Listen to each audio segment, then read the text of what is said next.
Unpacking Mormonism is a subsidiary of daisygirlcommunications, LLC. All content herein is intended for educational purposes only and does not replace the advice or counsel of your personal care provider.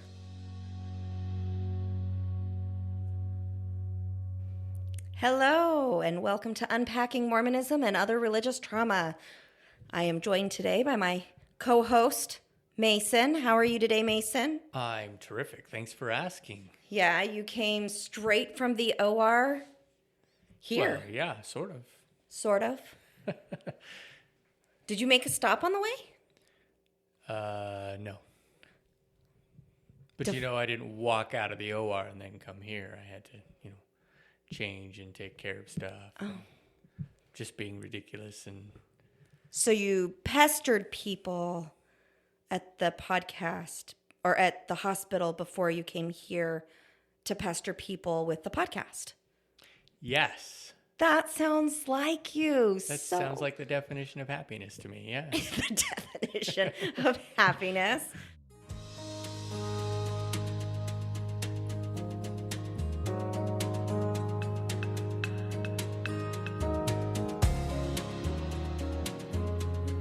We're going to start out today, first off, with an apology from Sarah. We are not doing... Somebody record this. We are. Okay, never mind. We are not doing our episode today on compound trauma like we had promised in the last one. And I got a little ahead of myself and recognized as we sat down to prep for it that Mason and I need a little bit more prep time before we do that. So it will be coming in the very near future. Very near. It will probably be the next one that we do, but I'm going to say probably because we just don't know. Yeah. Well, and I think, Mason, you and I had talked about it's going to be important instead of me saying for the next episode, unless it's already been recorded and it's in the queue with the release date, our life just never goes in the linear fashion in which we plan it. Linear is boring. Linear is boring. I prefer fireworks exploding in the sky and occasionally setting things on fire. I prefer linear, but I rarely get what I want. Right. So today our intention, though, is we are going to still talk about the 4 pillars of wellness. I may have called them the 4 pillars of health in the last episode. I use those terms interchangeably. And these are, I don't know if they're actually known as this online. Like, you'd have to Google that, Mason, and see if the 4 pillars of wellness are the way that I define them in my practice here. Sometimes I'm really good at taking bits of information from lots of different sources and then reworking it and combining it and defining it all by myself into something new. I probably should get my PhD and publish a book on it or something. What does it say, Mason, on Google? So the first thing that comes up is the 4 pillars of health. I think this is from the Army. It's sleep, nutrition, movement, and stress. Way to go, Army. Yeah.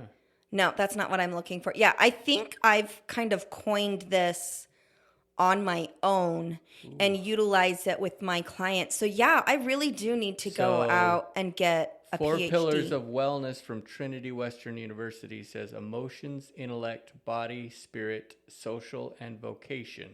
Oh, okay. Well, they have traditional dimensions. Okay, so they have a couple extra, but mine is going to be very similar to that. All right, so moving right along, we're going to talk about Sarah's version of the 4 pillars of wellness. We're going to talk about how they differ from each other, how they overlap each other, and then we're going to tie them into Maslow's hierarchy of needs so that our end goal is to really talk about and dig into self-care. And so take this and run with it. You're welcome to add to it. I think you would be missing something if you take something away from it. And in my professional and personal opinion, away from it, yeah.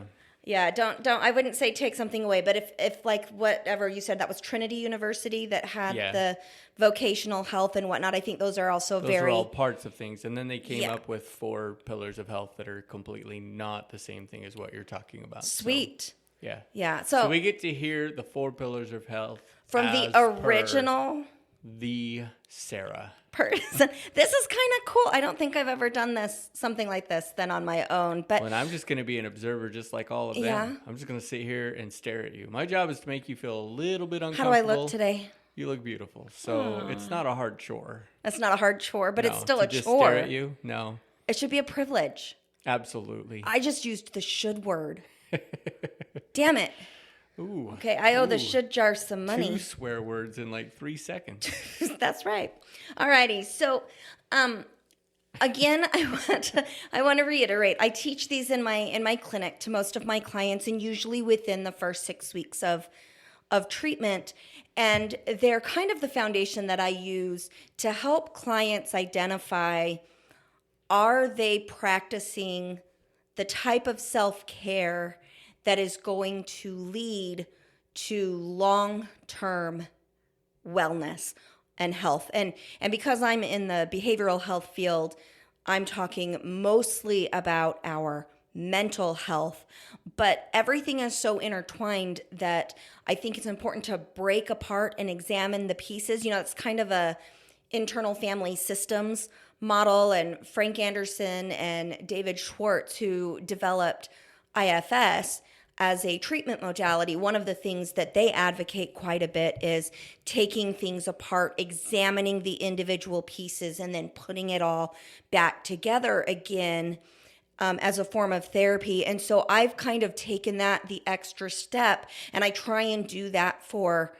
everything. If we're going to look at self-care, let's break what effective self-care looks like. Let's break that into little pieces so that it's a lot easier to chew on and digest. Ooh, I'm loving my analogies today. She's done that to me too. I look a little bit more pixelated than I used to because she took me apart and put me back together, and there's still some pieces missing. She's like, "Oh, we don't need that piece," and I'm like, hello. So you're like that statue on Facebook that shows like the parent with all the holes in it and the child developed from all the I'm more like the cutouts. Toy that the kid took apart and then it gets put back together, but it doesn't quite look right without anymore. the voice box. Something like There's that. a snake in my boot. Something like that. Something Yeah. like that.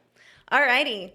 So our first pillar of wellness that I'm going to talk about today, so there's 4 of them for my purposes today. And the first one that I like to look at is our physical health.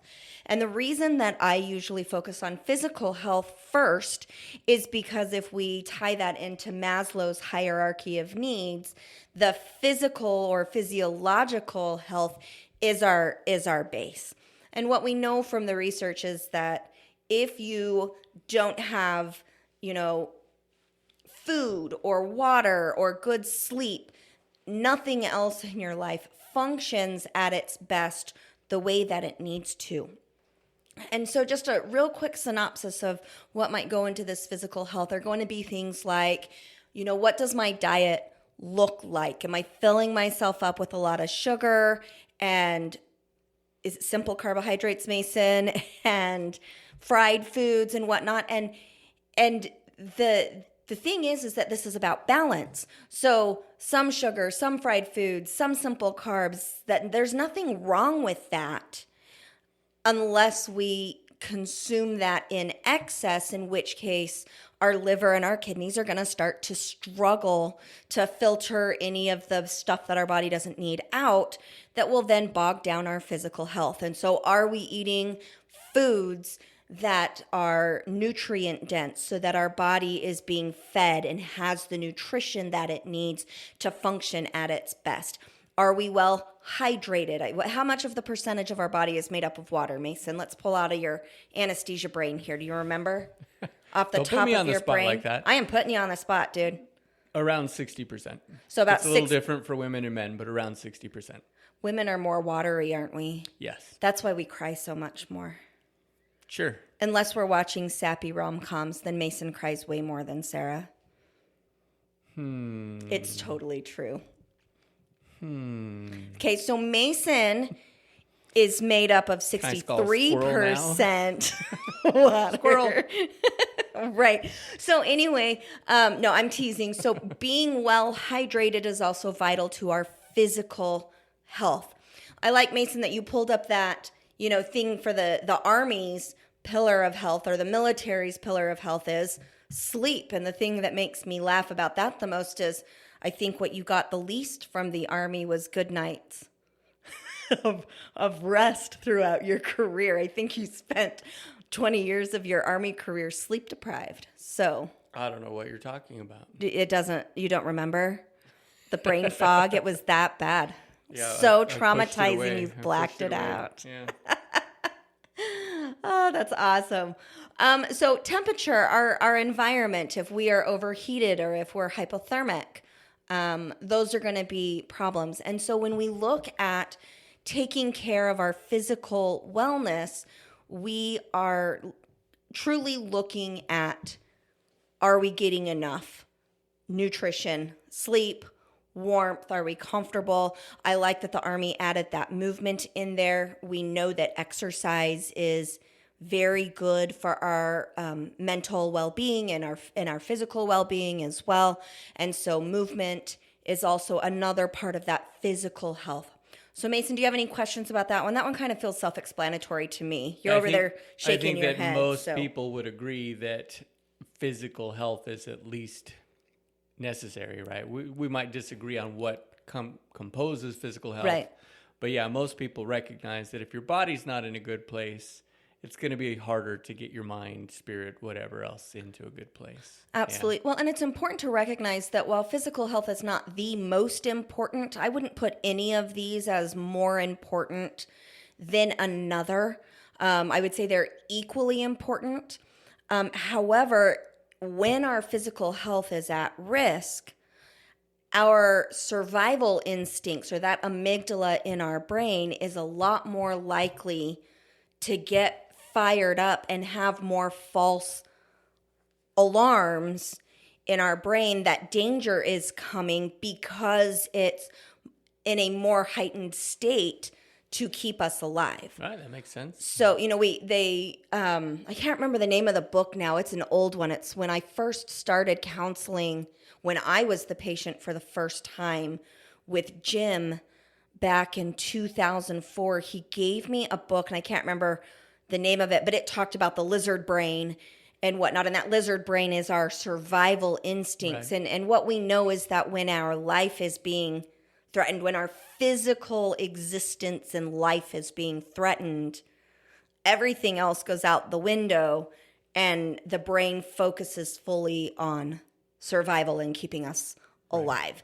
And so I would say that oftentimes when our physical health is out of whack, it's one of the first indicators that we pay attention to above the other ones. At least temporarily, right? Right. Yeah. I mean, it's hard to focus on anything else if you're sick with the flu or whatever, right? It's hard to focus on anything else. And so, yeah, it makes sense. Absolutely.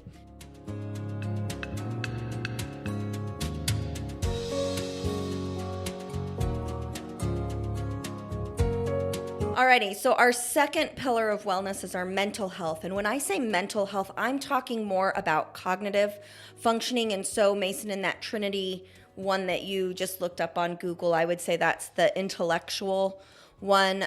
These are our thought patterns. These are going to be our self-talk. How is our internal voice communicating with us? How is that internal voice helping us interpret and navigate the world?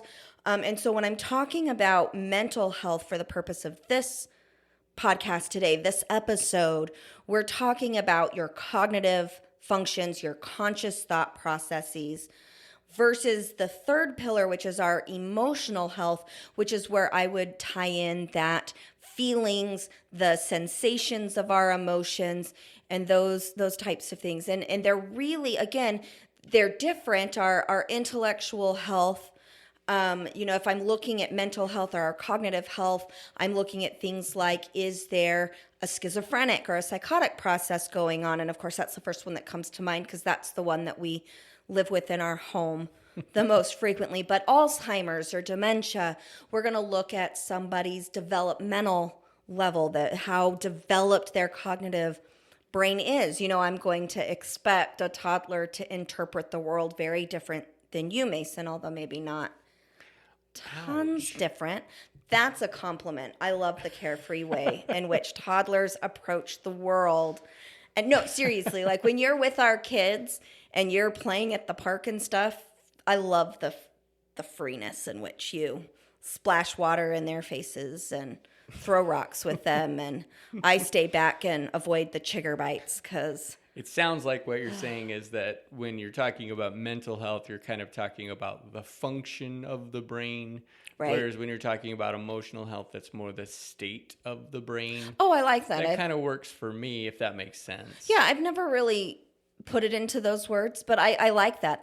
That's a great way to look at it. All right, I contributed my 2 cents. You I'm contributed. out, y'all. Yeah, absolutely. Well, and again, so when we talk about crossover between mental health and physical health, Alzheimer's or a brain tumor or something like that is going to influence both of those sections, but then they're also very separate. But I also, with this mental health, I add in our self-talk because we have the power to control our self-talk. Sure. Whereas with the emotional health, we don't necessarily control our feelings. Now, we can do things We can manage to them, influence them or even trigger a cascade of feelings. But if, my dog was to die today, it depends on which dog, but I'm going to feel sad, and I don't control that. And so that's why I separate that mental health and that cognitive functioning and our conscious being from our emotional self, which is the feelings and sensations that come because of or in response to thoughts, behavior, stimuli, so on and so forth. Right. So do you have any questions about that, Mason? I don't think so. Okay. And then the last one on Sarah's 4 pillars of wellness here, the Westbrook pillars of wellness. Did you talk about emotional? Isn't that the third one? I just did feelings. You kind of mentioned it. Was there Oh, more you want me to go into? Okay, so I don't know if you had planned on more. It felt like that just kind of got mentioned as a part of mental health. Yeah, it kind of did. So I don't know if there was more to go along with that. So really, I didn't write any notes about it, so maybe you didn't really cover slacker, it very well. That's not the teacher's fault. That's your fault over there, the learner. Come on. Pick it up. I have questions about emotional health then. So let's talk about that a little bit more. Okay. So our emotional health, one of the things that we're going to measure as to how we're doing in that area is going to be the intensity with which we feel things and the longevity that we stay within a certain a certain emotional state. And so something, for example, something like grief, when we talk about, if from a clinical perspective, when we're talking about grief, we don't put a timeline on how long that grief is supposed to last. But if we find a client is unable to function in their other areas of life because of grief, let's say at the 6-month mark or the 1-year mark or the 5-year mark or the 10-year mark, we might talk about, hey, is our emotional health in a good and stable place, or is it not? Right. Speaking from personal experience, right before I made the conscious decision that I was walking away from Mormonism, I was in a super dark place and suicidal, and we'll talk about that on another episode. I think I've mentioned that briefly in our introduction episode and whatnot. And I was stuck in that dark place of feeling such deep sadness and anguish and hopelessness that my only way out, the only way I could perceive out of that was to die. That was an indication, that level of intensity and the fact that it wasn't a passing thought and that it lingered and stuck with me to the point where I was fighting the physical urge to harm myself. Right. That was an indication that my emotional health was out of whack.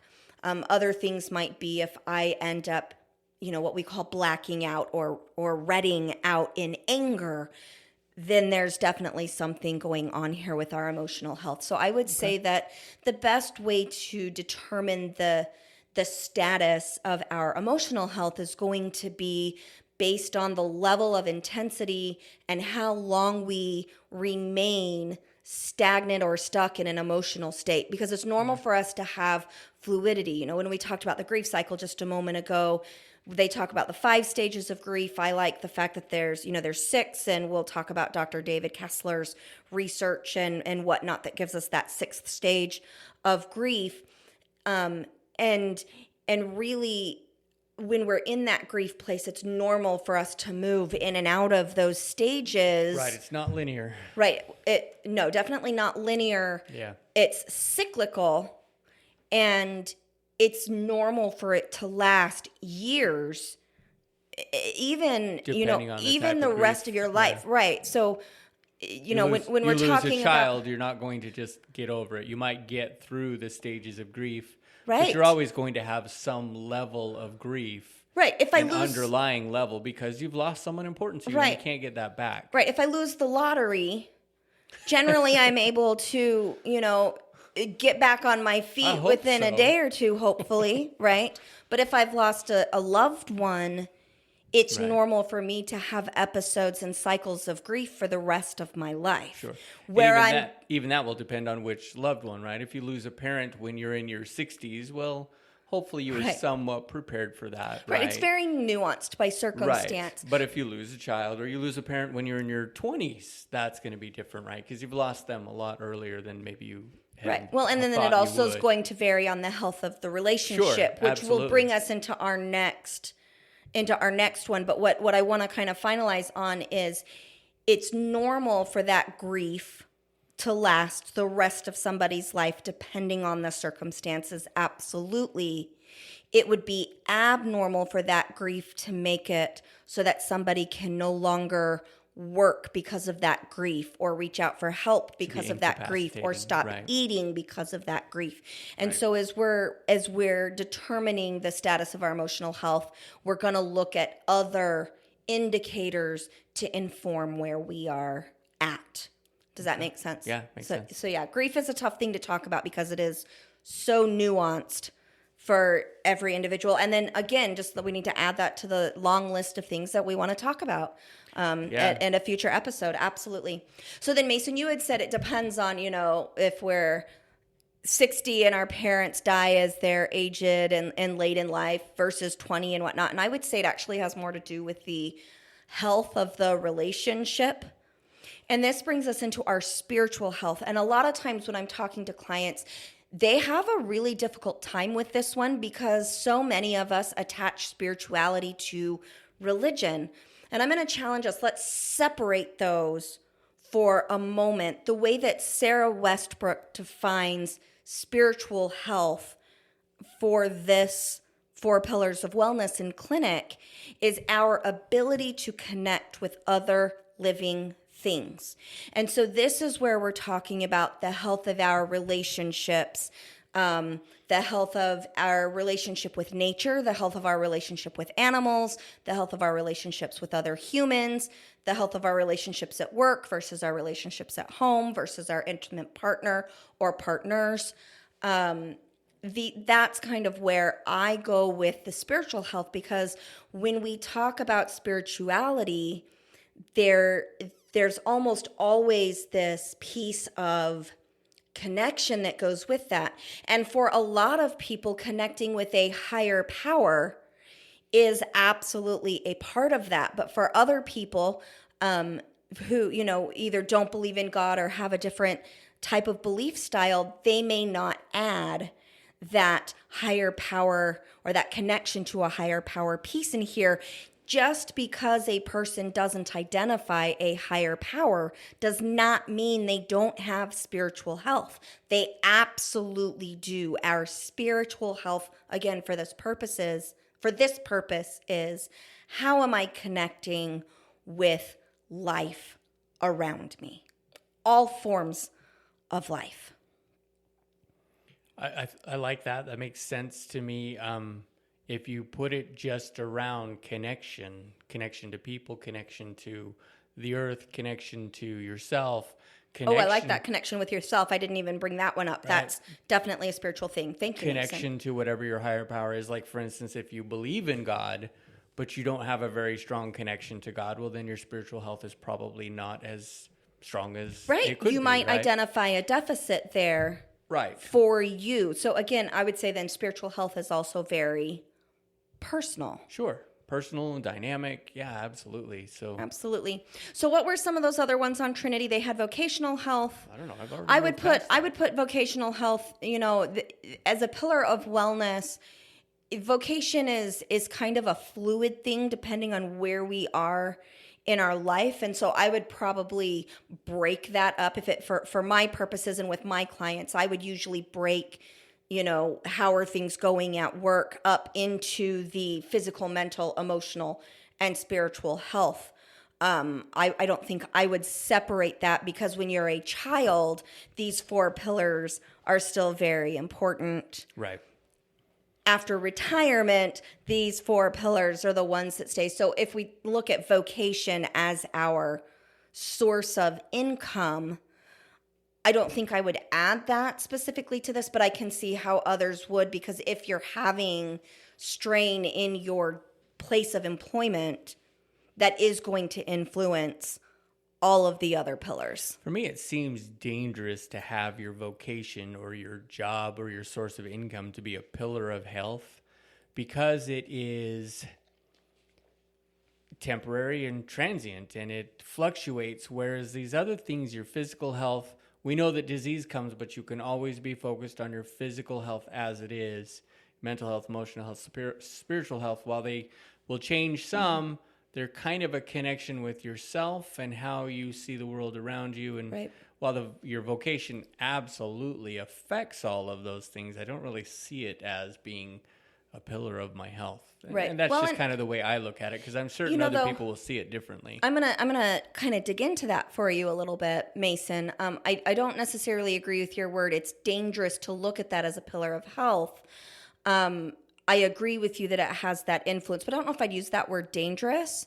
But for an example that I can give is, if we look at, our lives at the end of your military career, your vocational wellness was definitely, you were struggling there. There was a lot of burnout. There was a lot of strain. The commute was getting hard on you, just that frustration at the end of that career. And again, we love the military, but at the end, you were getting that short timers and whatnot.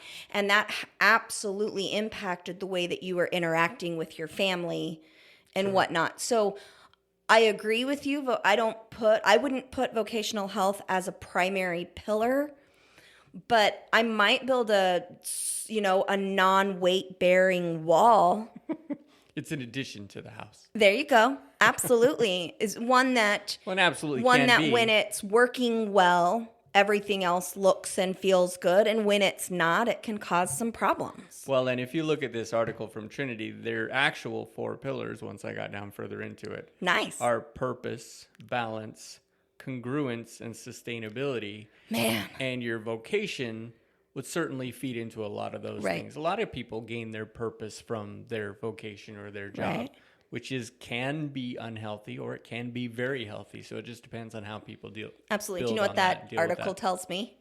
What's that? That we as mental and behavioral health practitioners need to come to some kind of solid agreement on what the pillars of wellness are. Sure, absolutely. I'm coming first. I'm first. I'm just teasing. No, if somebody has a better idea than mine, I'm going to toss mine and take theirs. Absolutely.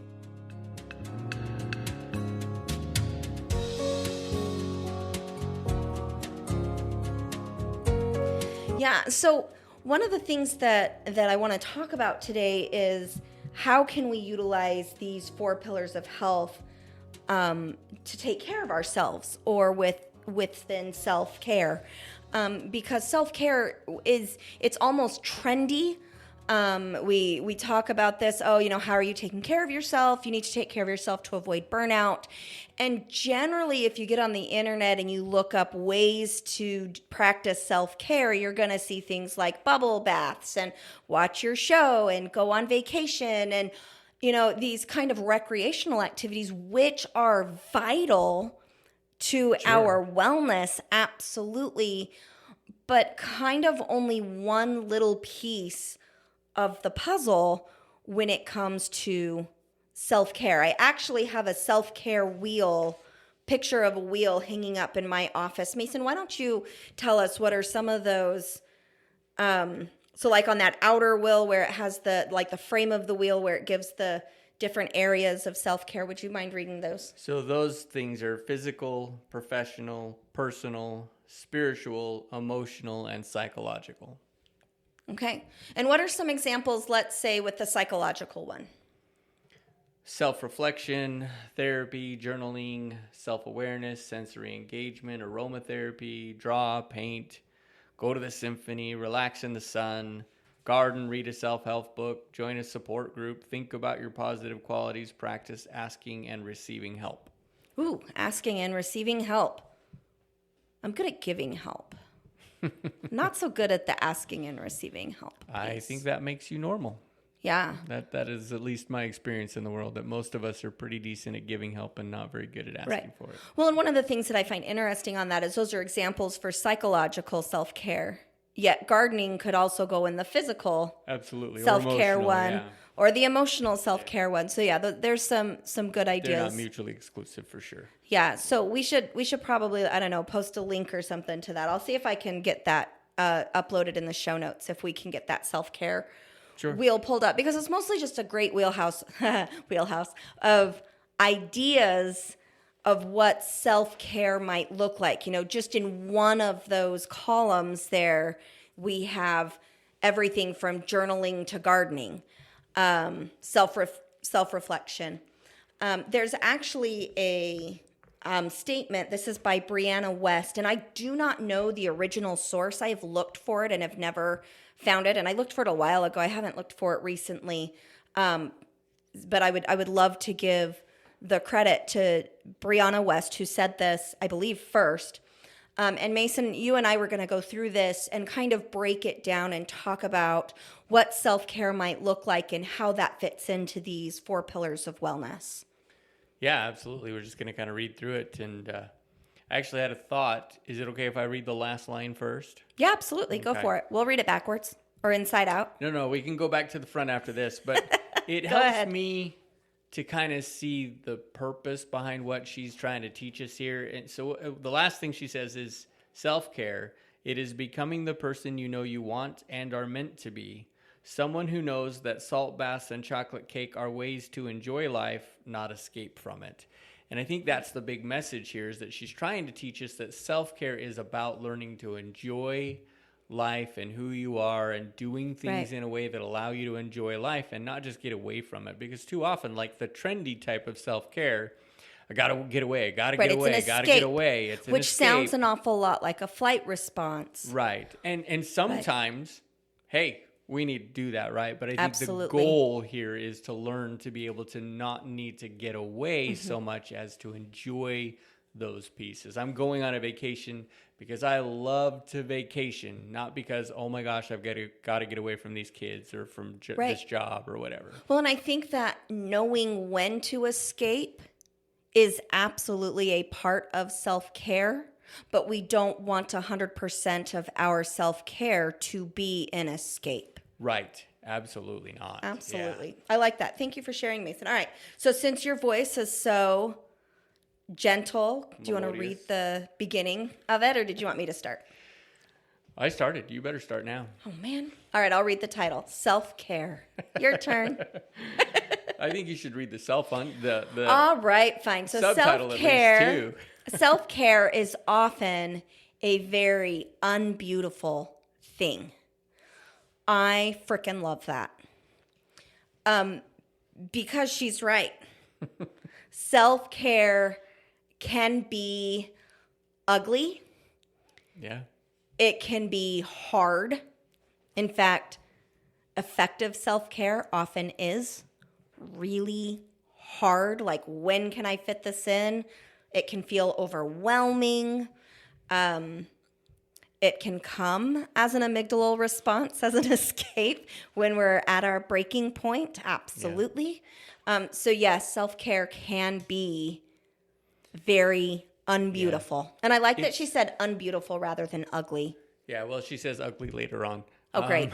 Cool. But yes, unbeautiful is not the same thing as ugly, right? In a lot of ways, so I work in healthcare, right? A lot of ways we treat self-care the same way that we treat physical care. Like people are going to the ER because something is broken, but they don't go to their primary care doctor to get a medication or to get some tips about how to avoid this kind of problem. Right. So you're saying self-care is preventative care. Yes. Absolutely. I think that in its intent, self-care is preventative care. So I'm going to rephrase that or reframe that as when we utilize self-care as a preventative modality, the benefits to our long-term health are improved significantly. Absolutely. Most of us are familiar with the idea an ounce of prevention is worth a pound of cure, right? Right. When you get to the breaking point, well, now you need a 5-day cruise. Whereas if you that sounds lovely. Whereas if you're using self-care as a prevention, what you really need is to go get a haircut or go to the spa for a little while. No. It works the same for you because you're consistent in the way that you take care of yourself. Not that a cruise is a bad thing. Absolutely I was just going to say get the haircut and the massage on the cruise and then you're good. So squirrel moment here for Sarah. You got to deal with my ADHD brain. If you're going to embrace this podcast, I'm going to squirrel sometimes. Oh, thanks, Mace. That's lovely. Squirrel. So I love cruising as a method of self-care because once I'm on the boat, all the decisions have been made for me and I get a break from making decisions. So I make my decisions in advance by choosing my shore excursions, buying the Cheers package so I can drink a little bit of in excess of adult. I know I am. I'm going to hell. Mormons, you know what? There is some beauty to the late afternoon glass of wine while you prep dinner. Sacrilege. No, it's not. It has made everything in our home. My end of day anxiety has improved, and I'm a much kinder mom with a glass of wine after a really shit day at work. Like I come home, it helps me get to where I need to be in that unwind phase, and I'm able to read the kids' bedtime stories and put them to bed without screaming at their little brains. I love it. Sure. All right. And we're back. So self-care. Go ahead, Mason. It is making a spreadsheet of your debt and enforcing a morning routine and cooking yourself healthy meals and no longer just running from your problems and calling the distraction a solution. So other than the fact that feels a little bit like a run-on sentence, I love it because... I think it is a run-on sentence. It is a run-on sentence. I love it because she's talking about debt, like managing your finances better, which when we look up at this Maslow hierarchy of needs, we've got to have that security of housing. And that comes on our second step up, which is our safety, our emotional and intellectual security. That also includes housing and whatnot. There's even an argument for it being on the first level, right? You don't get food and water and security without having some sort of way to... Right. Absolutely. Yeah. And then her morning routine, she's talking about getting into a rhythm, and our brains really like when things are predictable. So healthy routines are very, very good for us. Cooking healthy meals. Now we're at the bottom of that Maslow. But I really like how she talks about so that you are no longer running from your problems and calling the distraction a solution. Yeah. I cannot tell you how much money I have wasted over the years calling the temporary fix a solution to the underlying issue. Neither can I, but it's been a lot. Probably not as much as we've spent in tithing.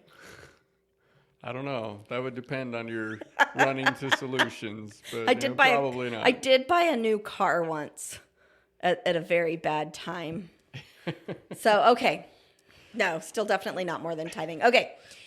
It is often doing the ugliest thing that you have to do, like sweat through another workout or tell a toxic friend or family member you don't want to see them anymore, or get a second job so you can have a savings account, or figure out a way to accept yourself so that you're not constantly exhausted from trying to be everything, all the time, and then needing to take deliberate, mandated breaks from living to do basic things like drop some oil into a bath and read Marie Claire and turn your phone off for the day. Another run-on sentence, by the way. Yeah, I know. There's a lot of them. I almost find this to be poetic. Like I'm wondering if this was written initially to be like a long form poem, because it's a prosum. It's a prosum. Yeah, it's a prosum. It's a prosum. All right. So Mason, what do you see in that stands out for you? I think it's just. I think the point there for me that I see is just doing the hard things that will make things easier. Kind of like in the last one, if you're making a spreadsheet for your debt, well, that can be really hard. But in the future, if you're controlling your debt and your spending, you're going to be better off. Right. So that's kind of what I see is that, we've both been in a situation where we were constantly exhausted and trying to just go from thing to thing and just we're just putting out surviving fires. from minute to minute, right? Like we're putting out fires instead of, getting the heating fixed kind of a thing, right? And so I think it's just about prioritizing and making the hard choices so that the rest of things will be a little bit easier.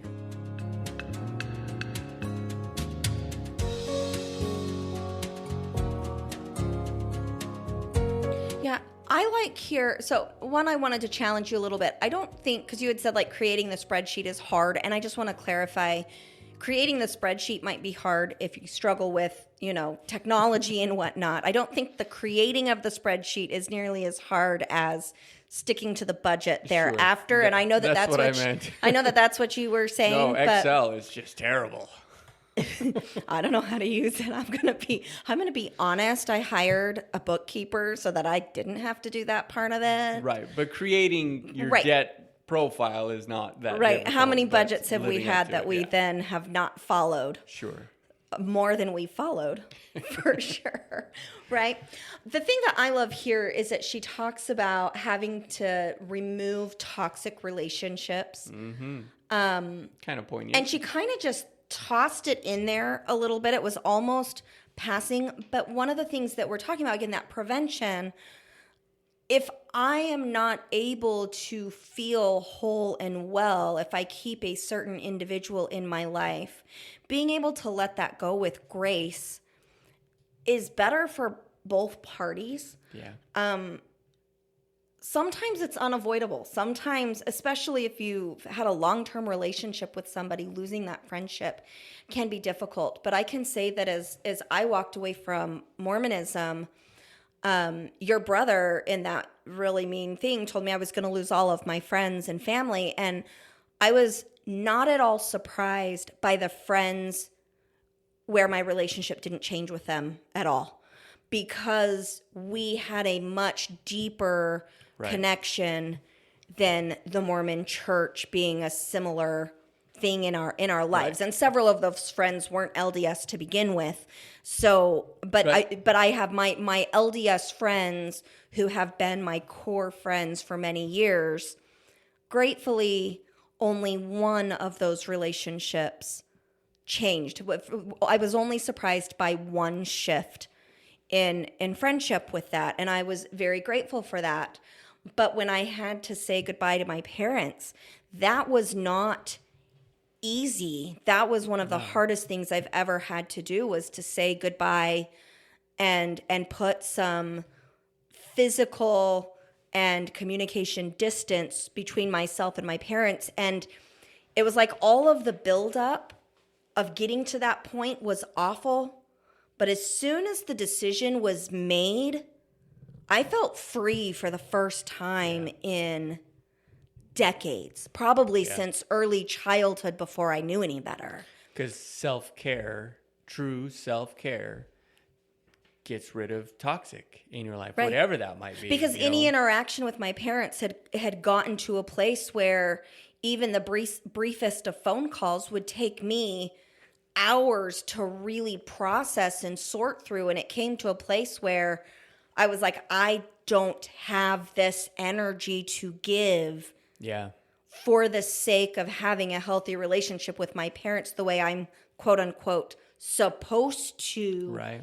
And so by eliminating that stress from my life, I've been able to focus on so many other things and not spend that much time and that much energy on something that was not healthy for me. Now, I'm not saying go out and break up with your parents or your spouse, but hey, if you resonate with this, it might be something that you need to examine. And if not, break up, maybe boundary that. For me, I tried to boundary it first. I put all kinds of, like, Glennon Doyle talks about in her book Untamed about like a drawbridge on their family island during the time where I believe it was her mother was adjusting to the change of her sexual orientation and the new family dynamic with her new relationships and them blending the family and whatnot. And she talked about that drawbridge. And I had definitely attempted a drawbridge first. And unfortunately, I don't feel like enough change was made. And so that full-on breakup is what I had to do. But coming back to this, protecting our spiritual health or protecting our ability to feel connected with other living things is vital to our functioning in all physical, mental, and emotional ways. Yeah, absolutely. And I'm not sure that, you said that spiritual health is about connections, right? And so we want to strengthen connections. Maybe our desire is to take these relationships that are struggling and to build them into strong connections. I think that most of us have that desire. Certainly with people like your parents or a spouse or children, you want to rebuild those connections or build those connections into strong things. But as you're looking at it from the perspective of my personal spiritual wellness, you may come to find that's not in your best interest. Right. And like you said, you worked at it for a long time, and we're going to talk about boundaries, I think, in another episode, but there's something that I just wanted to read here. The question is, what if they get mad at me? And the answer is, if people get mad at you for having boundaries, it means they've benefited from you not having any. Yeah, that's a cute meme. Right. I mean, it's abrupt and it's relevant, not full, but absolutely relevant. Right. Well, and there's more to the quote here. Absolutely. But, and we'll talk about boundaries at another time. But the idea being that boundaries are about keeping healthy relationships. And if boundaries don't work, then sometimes it means the relationship has to go. Yeah, I agree. And I think that not every connection that we have is going to be deep and, spiritual. Oh, sure. Yeah. One of my editors for my book is my very close friend, Zuri Brown. And she's the only person who probably is allowed to live fully in my head, even more so than you, Mason, in some ways because of the content of that book. Sure. And just the relationship that we share. Like there's I feel, let me rephrase that. With Zuri, I feel 100% safe being vulnerable even with the things that have harmed you because of my poor choices.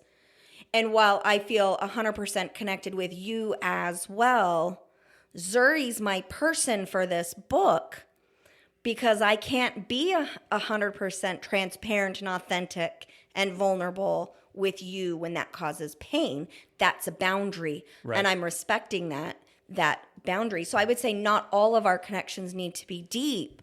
No, but if you have a person in your life or something from your life that isn't honoring your boundaries, cutting ties with that is often the best thing we can do for ourselves. Yeah. So, all right, go ahead, Mason. What's the next paragraph? You're getting all the short ones. I know. I'll have to do the next 2 or 3 then, huh? Go for it. A world in which self-care has to be such a trendy topic is a world that is sick.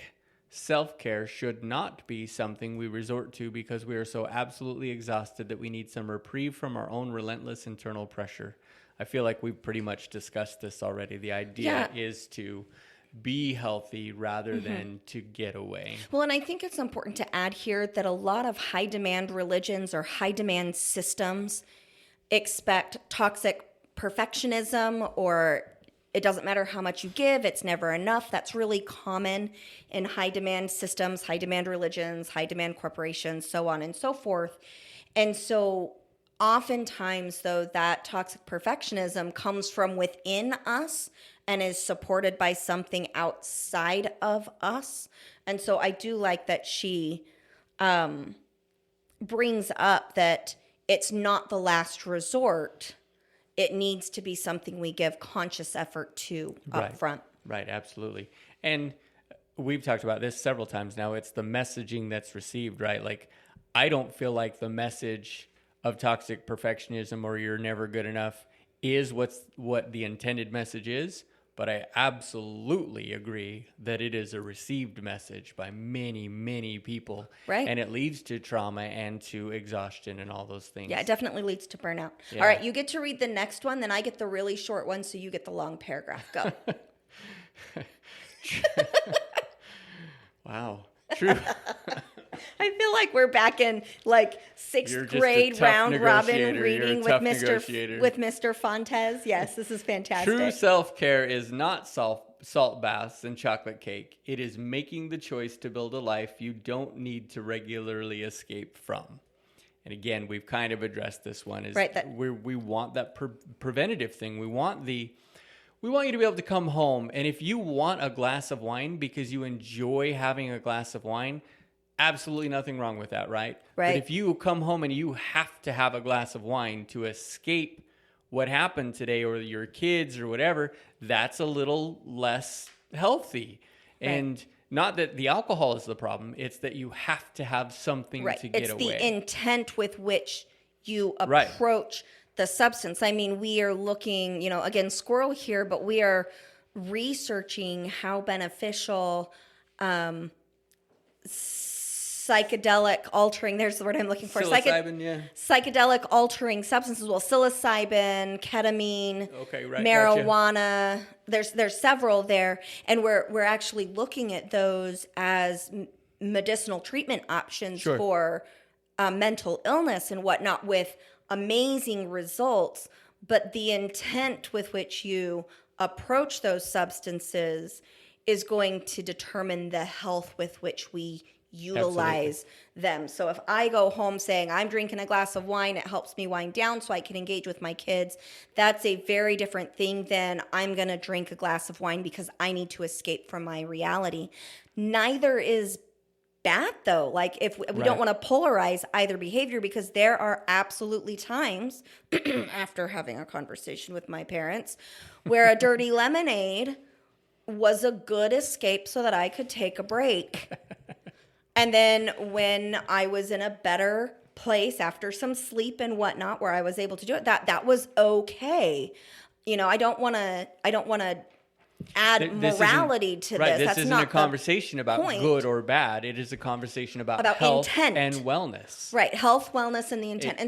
I simply want to point out that your intent can affect your health. Absolutely. Like, one glass of 100%. wine because you want it, or one glass of wine because you need it, probably it's not gonna change the effect on your health at all. Right. But the stress that has come absolutely will. And so it's more about recognizing, why do I want this? Well, and our intent and our approach often leads to patterns of behavior that bite us in the ass later on. And we'll talk about, again, addictions at a future episode as well. So I like this because in this sentence she says we're making the choice, and I've got written down on my little sheet, once again, active, conscious effort. Yes. Like, we are proactively choosing this from a conscious mind space to take care of this. All right, here's my short paragraph. And that often takes doing the thing you least want to do.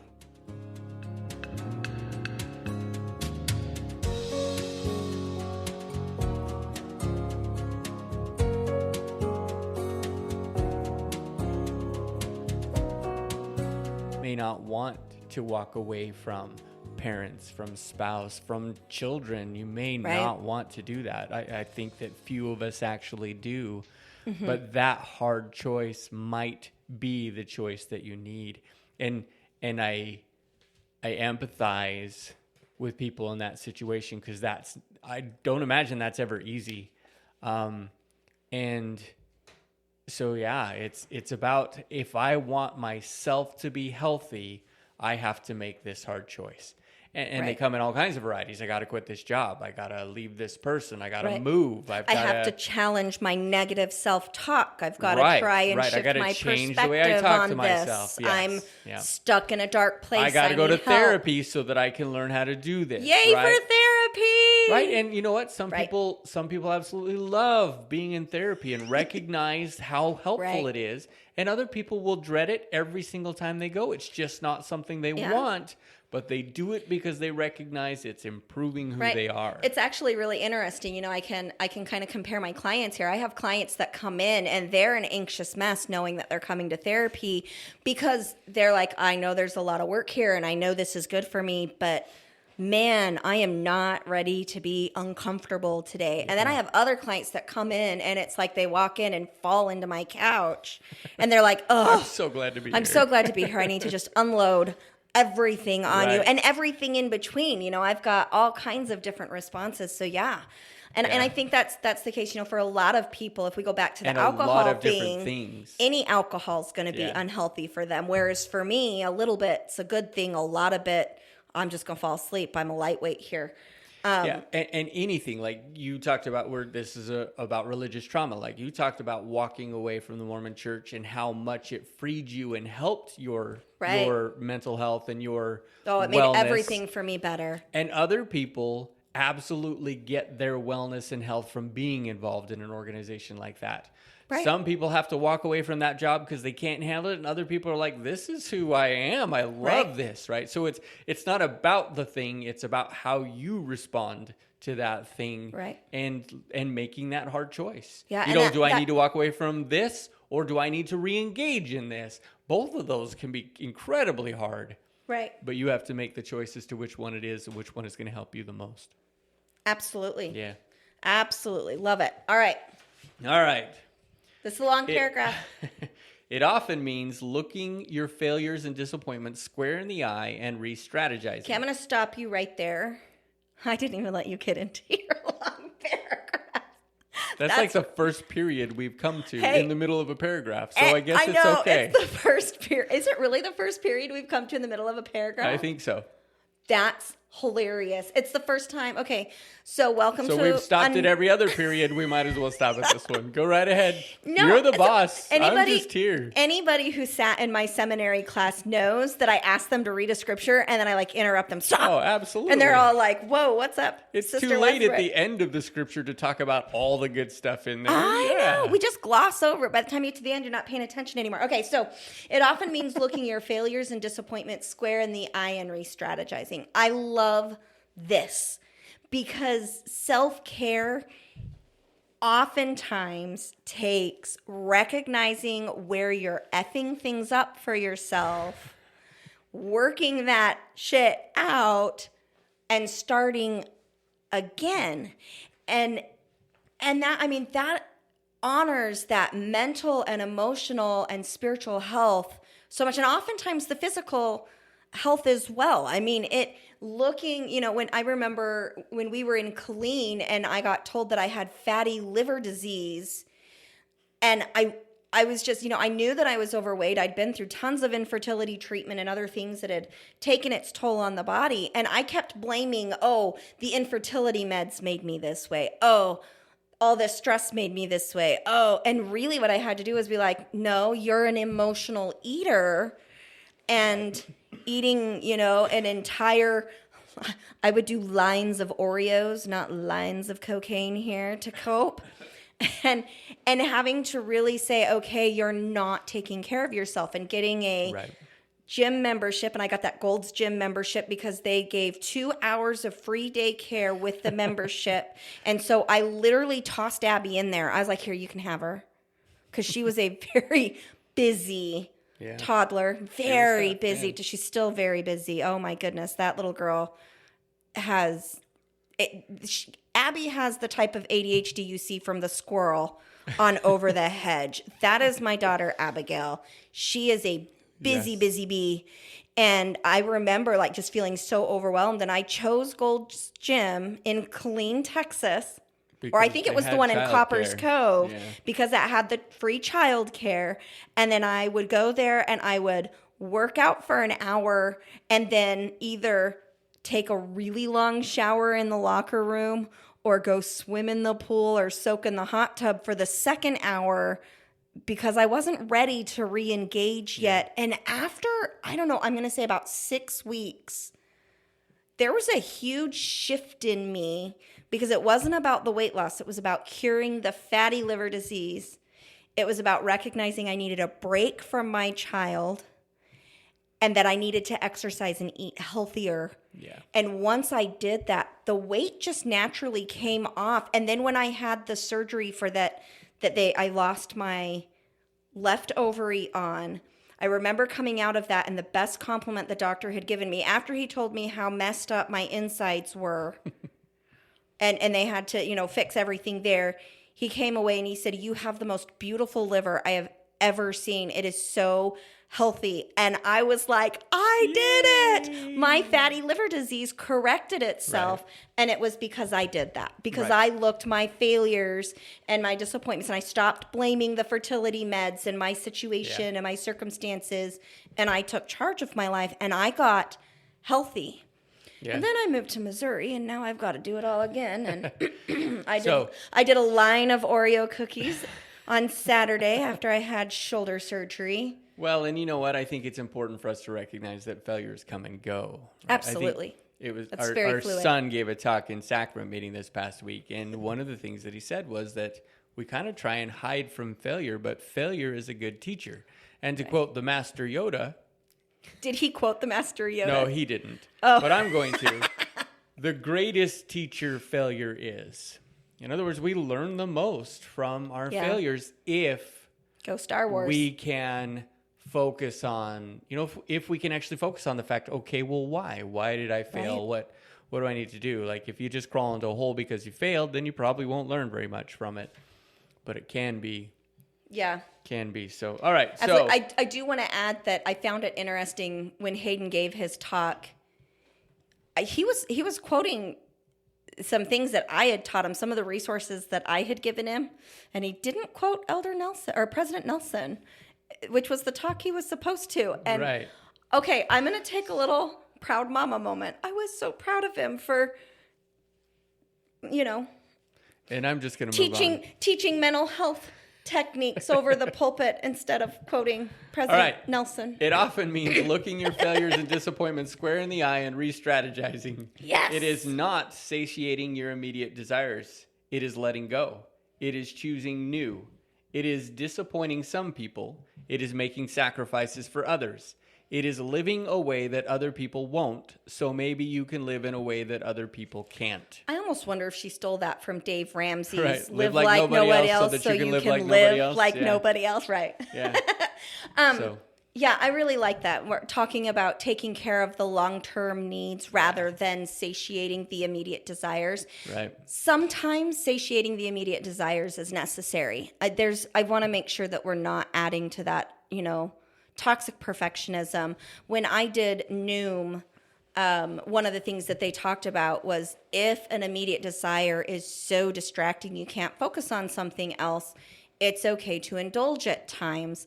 And I think that that's still very appropriate. And again, it's about balance or homeostasis, as we like to say in my field. Mason, did you have anything else you wanted to add to that paragraph? I think it's just about balance, right? It's finding, some things need to be let go. Some things you need to hold on to better. Some people you need to stop trying to please. Some people you need to sacrifice for. Yeah. It's all about balance and finding what you need. Yeah. So it's your turn. All righty. I'm going to do the next two because my favorite line in this is in the next paragraph. Well, then your whole negotiation was for nothing. I know, right? Okay, it is letting yourself be normal. Hey, but there's lots of periods in this. There were quite a few in that last one, yeah. too. Okay, so it is letting yourself be normal. And I'm going to add here, it's letting yourself be abnormal because sometimes abnormal is our reality. So it is letting yourself be normal, regular, unexceptional. It is sometimes having a dirty kitchen and deciding your ultimate goal in life isn't going to be having abs and keeping up with your fake friends. It is deciding how much your anxiety comes from not actualizing your hidden potential and how much comes from the way you were being trained to think before you even knew what was happening. That has so much meaning for me when it comes to Mormonism, because you and I were both born and raised into it. And so much of the way that our worldview was formed for us before we had any choice in the matter. And that's normal. That's a normal part of child development. And so I think sometimes we are, like you said, Mason, too hard on ourselves. You've said that in previous episodes. No, I've never said that. You've never said that, liar. No. So yeah, sometimes we're too hard on ourselves.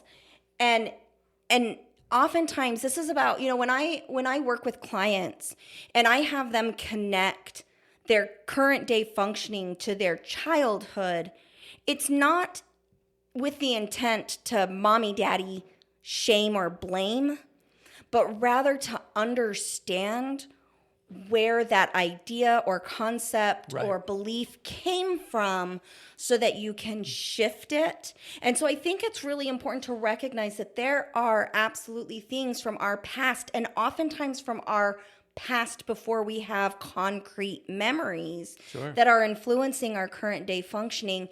And we need to be able to, with some curiosity, explore that for that understanding. Because again, as Mason, you've been using the word understanding, and you love that word, and I love that you love that word because it means that you're growing in that way. Well, I understand why you love that. I love that. Nice play on words there. Yeah, baby. I like to use big words sometimes because it makes like me sound understanding, more photosynthesis. lots of letters. Say that. We totally missed your joke because I just spoke over you. It's too late. Photosynthesis.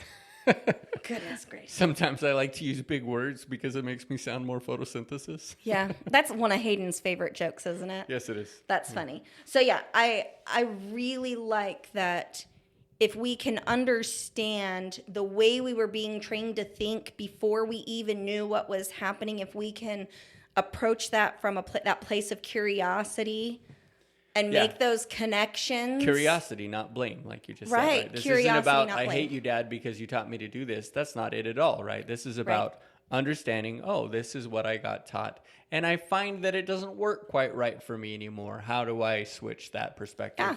Sometimes it's even just being aware of that perspective and then driving forward. Right. Yeah. Absolutely.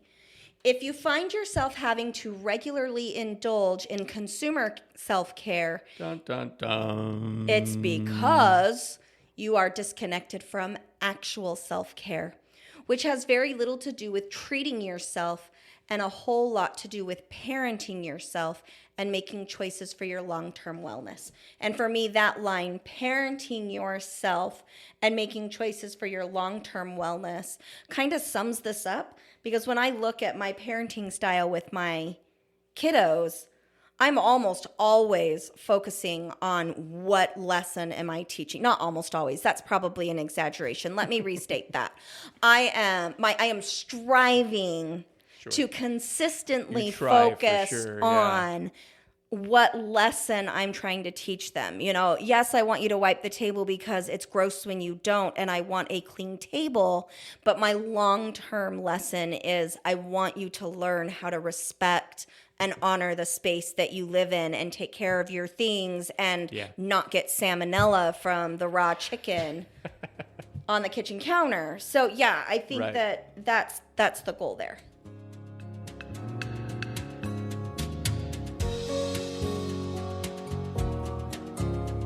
All right. It is no longer using your hectic and unreasonable life as justification for self-sabotage in the form of liquor and procrastination. It is learning how to stop trying to fix yourself and start trying to take care of yourself. And maybe finding that lovingly taking care attends to a lot of the problems you were trying to fix in the first place.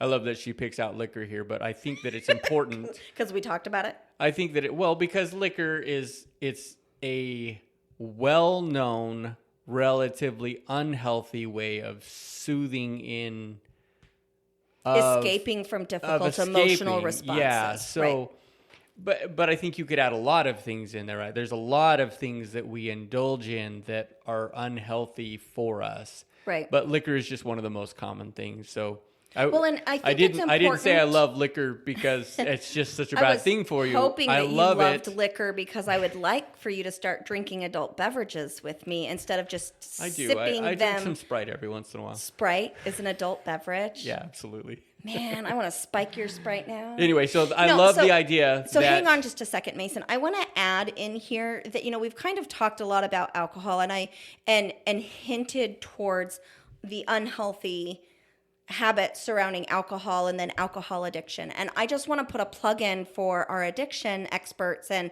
our people out there, our listeners out there struggling with addiction, to say that addiction almost always is connected to our ability or to our attachments with the people around us. If we have unhealthy attachments or we don't have attachments, we're at a much higher risk of addiction behaviors of any substance or of any form.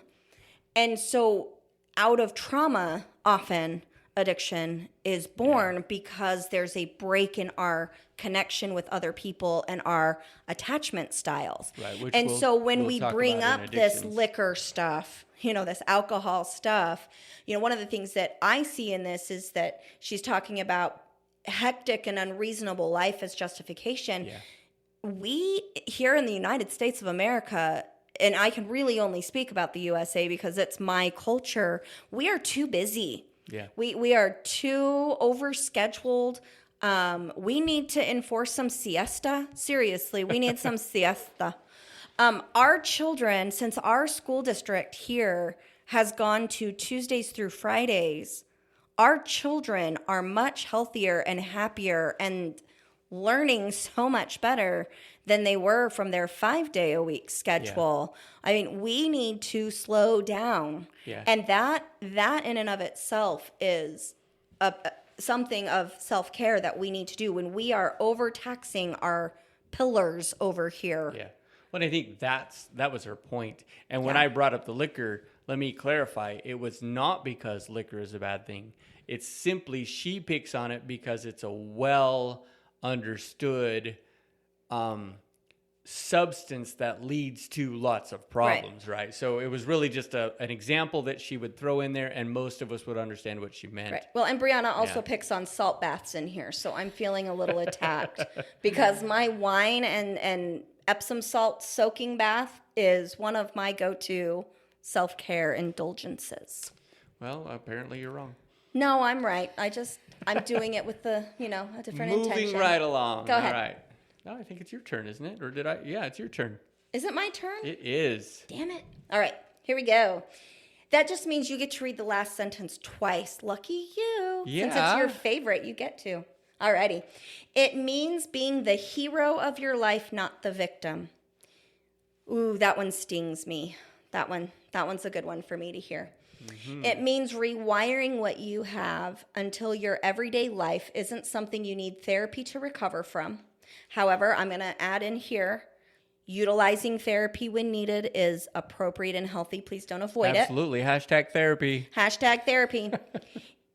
Back to Brianna. It is no longer choosing a life that looks good over a life that feels good. I love that. The appearance rather than the experience of. Because when we talk about something looking good from the outside, we're talking about that. At least I interpret this to mean the outward. Ain't got nothing you need, right? Right. Yeah. Right. The Westbrooks do not have everything you need either. Okay, so, but yeah, that looks good is about the outward appearance rather than feels good, which I would interpret to mean the internal experience. Yeah, absolutely. And our experiences and how we are feeling as we navigate things is very telling. Now, having said that, avoiding uncomfortable emotions and feelings is not healthy. Sometimes we gotta, if you come back up here, remember, this is an unbeautiful thing at times. Right. This is not about comfort. This is about doing the hard things so that you can be in a good, healthy place. Right. This is our destination. Even healthy isn't comfortable sometimes. It's just healthy. Right. They did surgery on my shoulder and it hurts, but that pain is an indication of healing. But if the pain gets to an intense point or something, I might need to go back in to make sure it's not still broken. If I break your leg, it is going to hurt to heal. Right. It is the same with emotional and mental health. Absolutely. Yep. Alrighty, back to this. It is giving the hell up on some goals so you can care about others. I'm going to reread that because I kind of screwed that up because I giggled at the word hell. It is. I was now like, you know why I had you read this paragraph. I know. Thanks, Mason. All right. You know what? I'm going to start this whole paragraph over because I've interrupted it so many times. Oh, my gosh. Well, she's using periods now. So, okay. It means being the hero of your life, not the victim.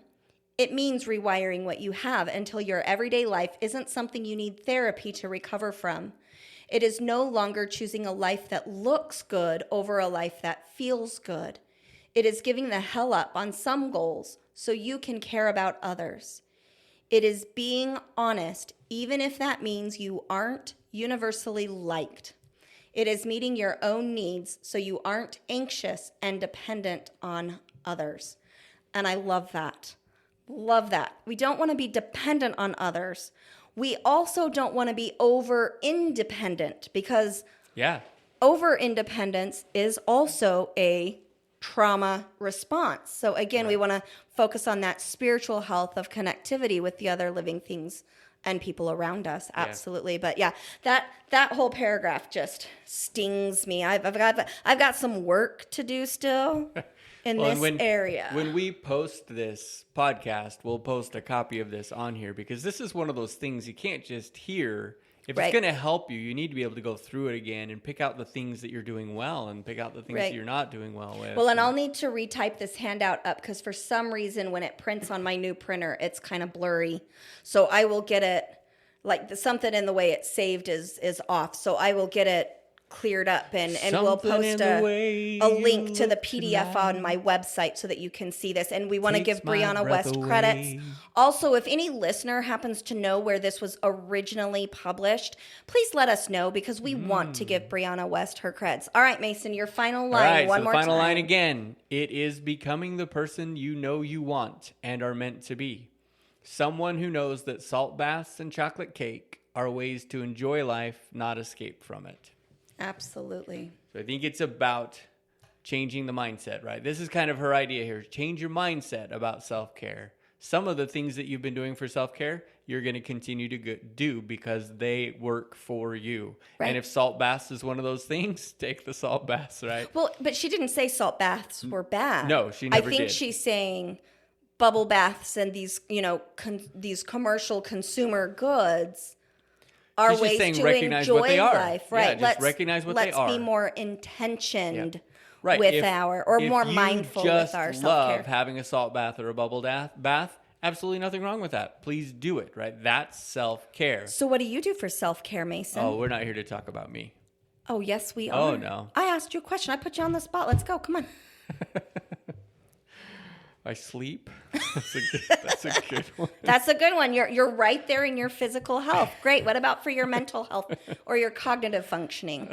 What's something that you do for that? I love to play guitar. I don't do it very much anymore, but I actually really enjoy playing guitar at the hospital because it just helps other people as well. Yeah, I like that. I would call that more of a spiritual health practice that you do because and obviously it can be both. Sure. But the amount of joy that you've had in that feedback from people for years. I mean, you started doing that over 20 years ago when you were an LPN at William Beaumont Army Medical Center at Fort Bliss in El Paso, Texas, a long time ago. Yeah, I think that's a fantastic spiritual practice. All right, so what else? I enjoy it. And you're good at it. Yeah, so I don't know. I'm certainly not the picture of good, well-rounded health right now, and a lot of that is because of the struggles that have happened over the last couple of years. I'm still kind of recovering from the sleep deficit I had from the last couple of years of going to Fort Leonard Wood, and there's just been a lot of change, and our life is busy and hectic, and So I'm sorting through that, but I do take some alone time. Yeah. So what would you say the area, what pillar do you feel you need to focus the most on right now in your life?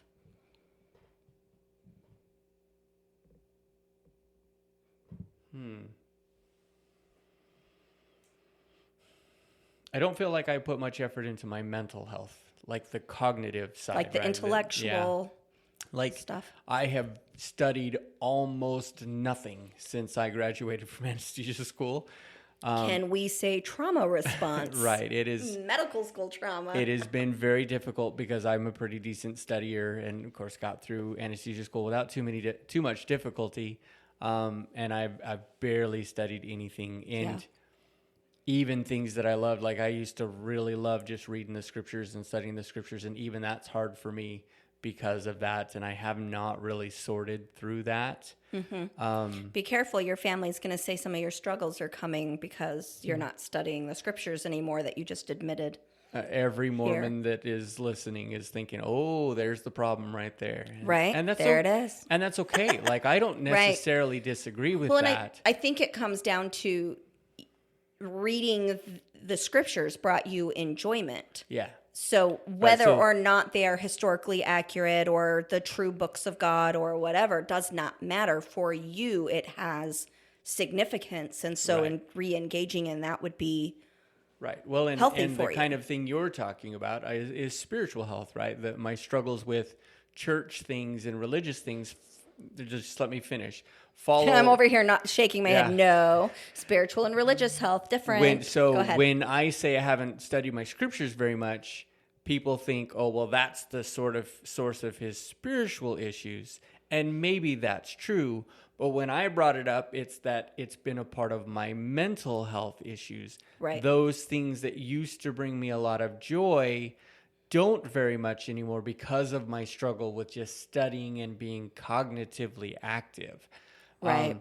And so I like that differentiation. So I'm kind of separating those things out. Like, is that an issue with my spiritual health? Maybe so. Like well, it can be both. Right. I would be the first to say that probably has an impact. And please don't think that because I say I'm struggling to enjoy studying that I haven't studied the scriptures, because I have done that a lot still. Right. That's definitely something you enjoy. But studying in general or reading things that are really make me think or learn, I've had a really hard time with those things.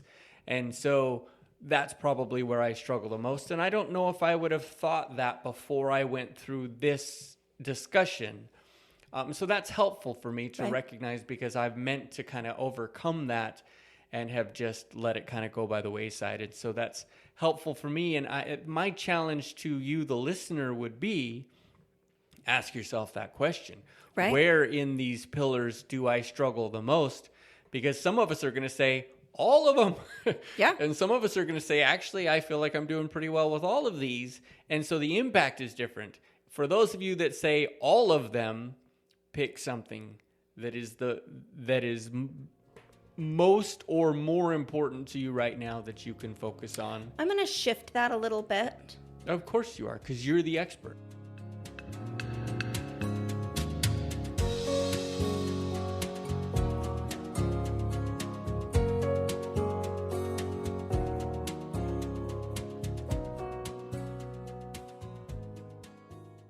I just wanted to lead you in. That was a segue. Mason, you're wrong. No, I appreciate the call to action. I would want to fine tune it and make it a little bit more specific in what can you do with a different intention in your life that will support better one or more of these pillars of wellness, rather than saying, I mean, because either way, if you approach it as, is my physical pillar in a good place or not, whatever works for you is going to work for you. But our goal is to be mindful, to have that conscious effort placed in, and to be intentional with your self-care. Because I'm going to just speak as a mama of young children, life can feel completely overwhelming. And I remember when At a I moment's was notice. right. And I never felt like I had time for myself. And so the idea of, hey, you need to pick one of these and do better, I wouldn't have listened to that because my brain was not in a space for that. But I remember during that time, I mean, so we have 7 children. My youngest right now is going to be turning 7 next month. So I still have young children at home, but not toddlers anymore. But I remember when I was first learning about mindful meditation practices and how that reduces anxiety symptoms and those types of things, what I ended up doing for my mental health, because I felt, so for me, mental health, I was always overwhelmed. I never felt like there was enough time. I always had thoughts in 20,000 different directions, 60 million to-do lists that I never got to. I am a pro at starting a load of laundry and then getting to my to-do list and start a load of laundry and cross it off just so that way I can remember later that I did do something, even if it wasn't on it. Which can be a very healthy thing to do. Yes, it can. Yes. But anyway, I remember when I was doing that training about reducing anxiety with mindfulness, and all I did was when I started packing the kids' lunches in the morning before school while, chaos was raining down around me, I remember focusing on either the texture of the food in my hands, so like the coldness of the butter knife as I spread mayonnaise or peanut butter and jelly or whatever, or the smell of the lunch meat or the vegetables or the bread. And I would go through and kind of check in and ground myself with my 5 senses during that time period, and found that I was less anxious and irritable at the bus stop once I started to do that. And so even if you're completely overwhelmed and recognizing, hey, my cognitive health is suffering or my physical health is suffering, is there a way that you can be more intentional in what you're already doing to start that process? Because as I was able to ease that little bit of anxiety, then my creative brain, my frontal cortex came back online, and I was able to get more into a creative space. And over the course of the next several years, which also meant my kids got a little bit older, so my phase of life began to shift, I got progressively better. And so the goal here, I think, is to approach self-care with intention. Yeah. Recognize these 4 pillars that need to be addressed in your self-care and in your life in order to function at your best. And then identify where you have the emotional energy to shift. And if you really just don't, maybe an escape is what you need for in the beginning, and that's okay.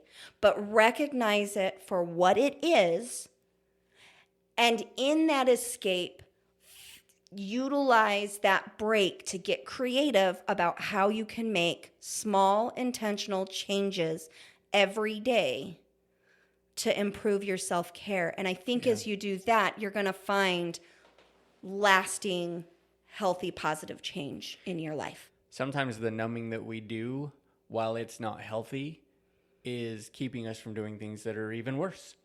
And so, alcoholism may not be a good thing, but it might be preventing you from doing something worse in your life. And the goal then is to be able to overcome that. But you need to seek some help. Get somebody that can help you deal with, like you said, addictions are almost always related to some sort of trauma or lack of connection or things like that. Right. Get some help so that you can fix those things in your life. Yeah, absolutely. So that then you have a better way to handle things, and then you can walk away from the unhealthy pieces.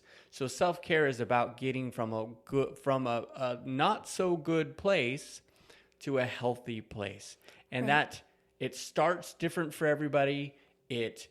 The path follows different for everybody, and it is not meant to be an overwhelming thing. It is meant to help you underwhelm or decrease stress so that you function more healthfully. Well, and I would just add to that, and in closing say that if you are, listener, if you are in a place where you find yourself consistently needing to escape from your life and that's the only means of self-care that you have, that is an indication that you need professional help.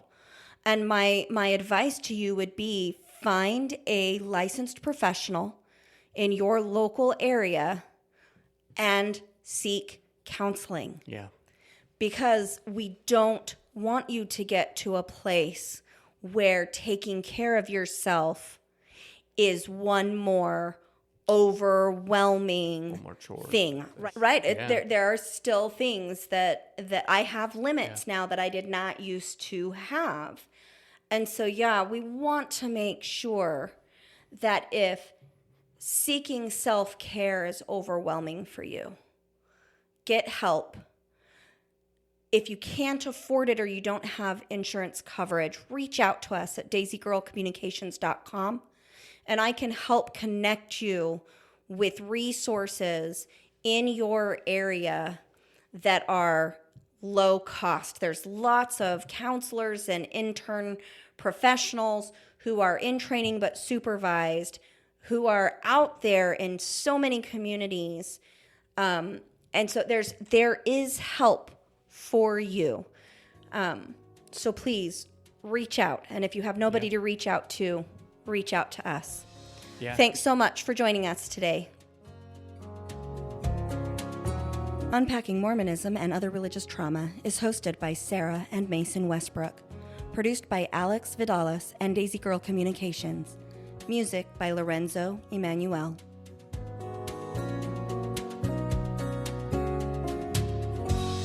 That was for effect. How did I do? Was that awesome or what?